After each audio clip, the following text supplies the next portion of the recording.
Are you looking to buy a home and have no clue what to do? Let's dive into the 15 steps on how you purchase a home here in Nashville. Hey everybody, welcome to my channel. My name is Jim Morris with Jim Morris Real Estate, based here in Nashville, Tennessee. One of the biggest things I often hear is how someone purchased a home and doesn't really have any idea of what happened or what that realtor actually did for them. We are here to help with a full outline of the steps, and we also have a secret 16th step that not many buyers know about, let alone realtors will tell you about. The first step is one of the most crucial steps to start this process.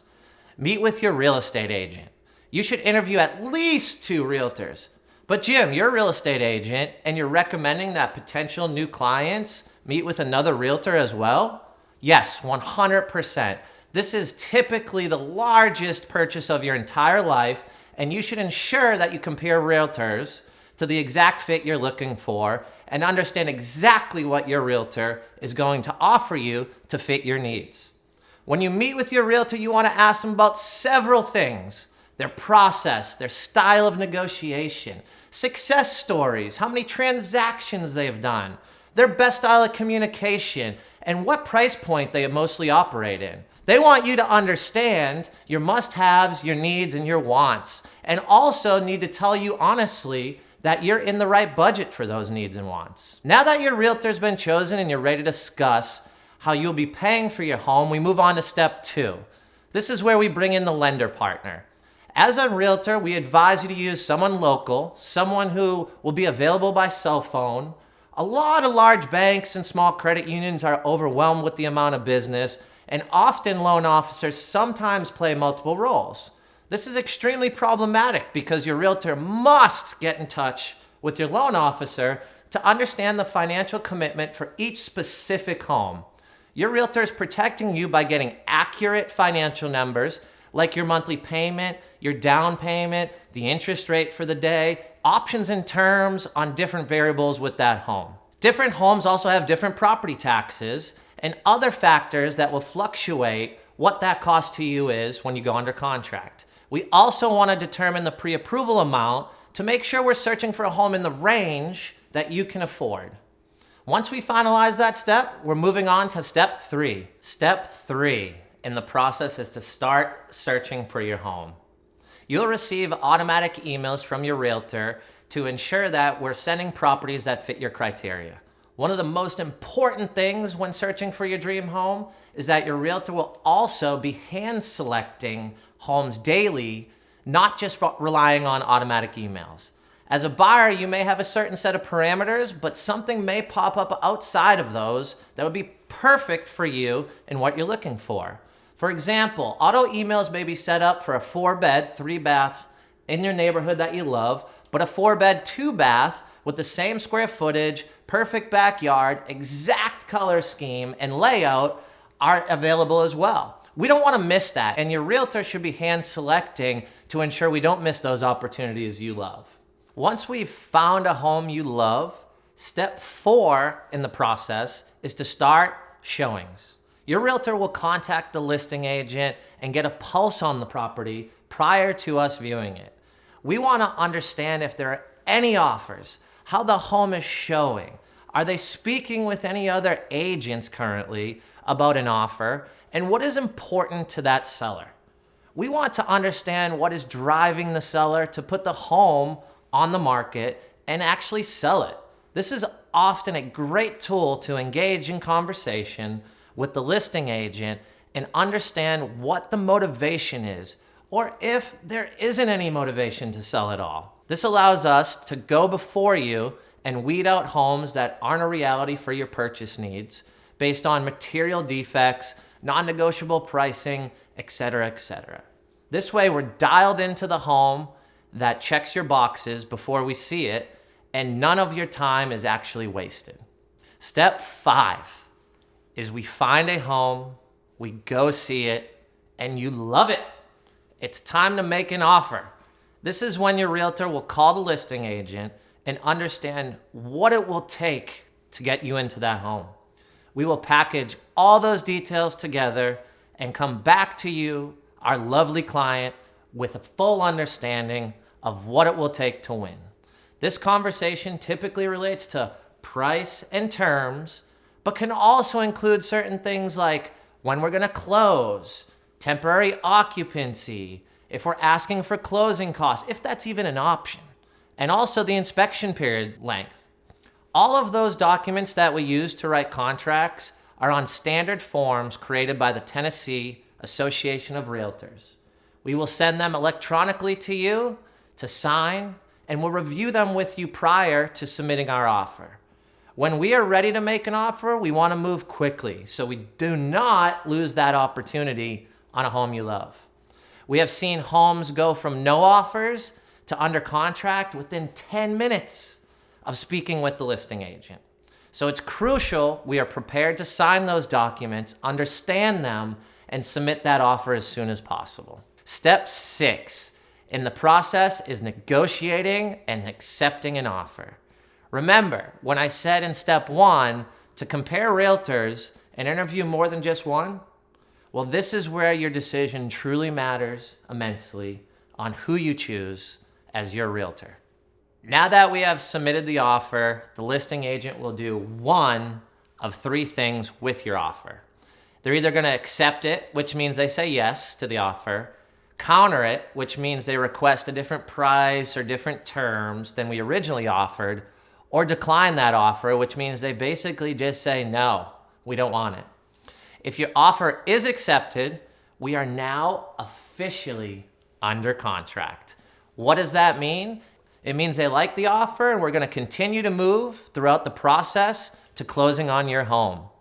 If your offer is either countered or declined, your realtor will continue to negotiate on your behalf as the buyer in order to get this home under contract for you.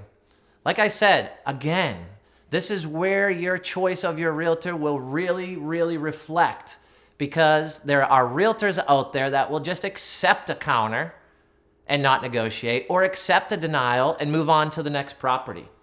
An offer should never be outright declined, because your realtor should be over communicating and working with that agent on your behalf to come to a resolution in which we are not too far off from each other and get what you want or the seller wants.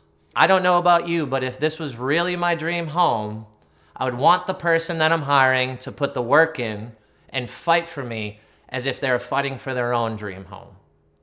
Either way, your realtor fights to get your dream home under contract.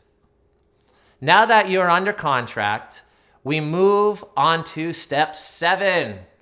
You will receive a welcome email from our transaction coordinator. Our transaction coordinator is a role in which we hire for and pay for out of our personal commissions to ensure that we provide you additional oversight of deadlines and paperwork throughout that transaction. Our transaction coordinator will outline a well-written and organized email with all the information you need, as well as provide you with copies of all the signed documents for your own records. In other words, we now have 2 sets of eyes protecting you on the administrative end and reminding you of those deadlines and those fine, minute details in order to protect you as the client. Once you have received the welcome email, it will outline the next step in the process. Step number 8. This is where you provide the earnest money deposit to the title company and also contact your home insurance provider. Earnest money can be wired, or you can drop off a physical check, and it's going to be given directly to the title company. If you're wiring the money, listen up, if you're wiring the money, you want to verify those wiring instructions you received via email. You should always Google the title company's phone number and call them directly to make sure those wire instructions are correct and that email you received wasn't hacked. Wire fraud in real estate is extremely prevalent, and you don't want to be sending money that you can never get back. Your insurance provider and the lender must communicate to ensure that they have adequate coverage on your home, since the bank will need to verify in order to process your loan. It's always best to utilize an insurance broker because they can shop many policies and allow you to bundle your home and auto for a large discount. Step 9, 10, and 11 are your contingencies. A contingency allows you to terminate the contract if you do not wish to purchase the home.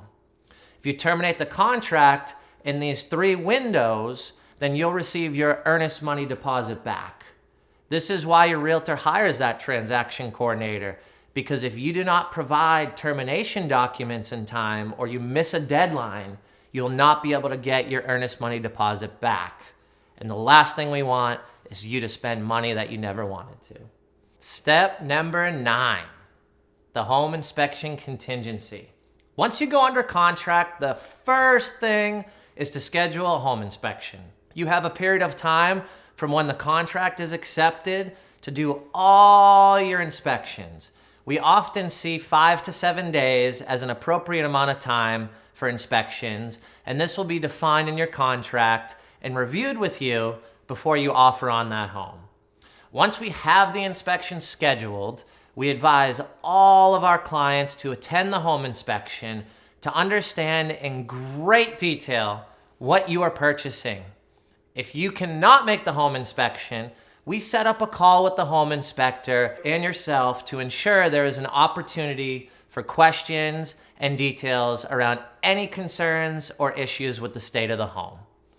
Oftentimes, clients want to hire specialists for the home to dive deeper into certain areas in addition to the general home inspection. Think of it like this. When you go to the doctor for a checkup, they look at your vitals and they do a large overview of how you are totally. If something with your heart is not perfect, they recommend you to a heart specialist who focuses only on hearts. It's the same idea with houses. Once the inspection is concluded, we have a handyman or specialist price out the repairs so you understand the monetary value associated with the home to get it up to par. This is when we submit a repair replacement proposal and negotiate repairs or negotiate dollars and credits. Once you submit the repair replacement proposal, we now have 3 days to negotiate and still be able to terminate the contract and get the earnest money deposit back. Now that we have moved past the inspection phase and negotiated repairs, we are now on to step 10, the appraisal contingency. An appraisal is the actual assessed value of the home. When getting a loan, the bank needs to make sure that the home is worth what you are purchasing it for, and they send out that appraiser. An appraiser is one professional's opinion of value. We want to make sure the appraiser has all the information and all the upgrades to the home, so we as your realtor work with the listing agent to provide this information as well as a comparative market analysis. What's a comparative market analysis? A comparative market analysis is when you compare pricing, size, condition, and location to homes that have recently sold in the area. Once we get the appraisal back, one of 3 things happens. The home appraises at purchase price, it appraises above purchase price, or it appraises below purchase price. If the home appraises at the purchase price or higher, then we are good to move on to the next contingency. If the home appraises below the purchase price, we now have 3 days to negotiate and come to a resolution. The listing agent wants the home to be purchased at the offer price, but we, as the buyer, want the home to be purchased at the appraised value. Our goal is to get the price reduction, but if they refuse, then we can still purchase the home, but would need to bring the difference of the appraised value and the purchase price in cash to closing. Either party can terminate the contract at this point if we cannot come to a resolution on price due to a low appraisal. Step number 11 is the final contingency that protects you as the buyer. This is the financial contingency, which means if you lose your job or have a major change financially, where you cannot purchase the home, you can provide a denial letter from your lender to the listing agent, and you will receive your earnest money deposit back. This contingency stays with you as the buyer throughout closing.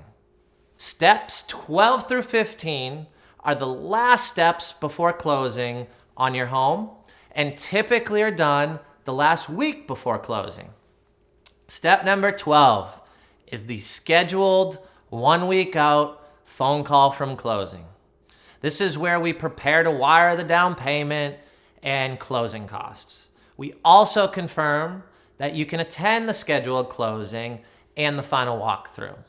In addition to that, we discuss changing over all the utilities into your name so you are prepared to live in your new home on closing day.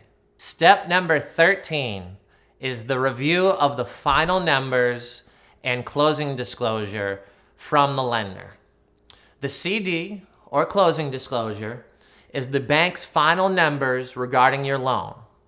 For example, it provides you with the monthly payment, the amount of money that goes to escrow, and cash needed to close on closing day. It is sent directly to the buyer from the lender and must be signed the same day prior to midnight. The lender and the realtor will be in communication with you. They will ensure you received it, ensure you understand it, and make sure you sign it before it expires that night. You must have received this within 3 days to ensure that we are closing on time. If you do not close on the contracted day, there can be financial penalties as well as losing your earnest money deposit, and the contract actually automatically terminates unless you have a signed amendment by all parties changing that closing date. Step 14 is the final walkthrough. The final walkthrough. We have always advised you to attend the final walkthrough, which is the last opportunity you have to witness your home in the condition that you originally saw it before you sign the closing documents, and it's officially your home. The final walkthrough is scheduled 30 minutes prior to closing because we want to ensure that nothing will happen right before you sign those documents and take possession of that home. For example, if you do the final walkthrough the day before you close and a tree goes through your roof due to a storm here in Tennessee that night, you just bought a house with a tree in the roof and there is nothing you can do about it because the contract is final and the home is yours. Step 15 is the last and final step. Celebration at the closing table. We just finished the final walkthrough and are now at the title company about to sign the last documents and take possession of that home. Always remember to bring your license because the title attorney needs to notarize all the documents and ensure the buyer is the actual one signing for the home. Without proper identification, we won't be able to sign with the attorney. We sign documents for roughly an hour and then provide you with the keys and welcome you to your new home. Typically, a few bottles of champagne get popped and you receive those keys and enjoy your new home.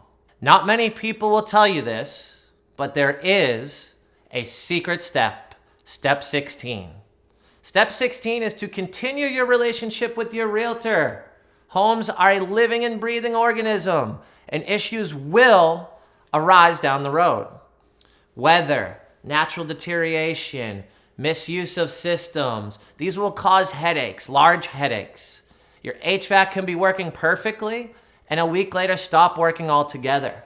You want to leverage your relationship with your realtor and lean into their expertise and connections with multiple vendors. I have had several people call me and say they just got a new HVAC and they paid $12,000 when we have relationships with vendors and it actually should have cost them about $6,000 or $7,000. Trust us, we have your back through post-closing and we don't just disappear. Hopefully these 16 steps to buying a home were super helpful. If you have any questions, please leave it in the comments below. And also, if you're looking to sell your home, check out this video with the 16 steps to selling.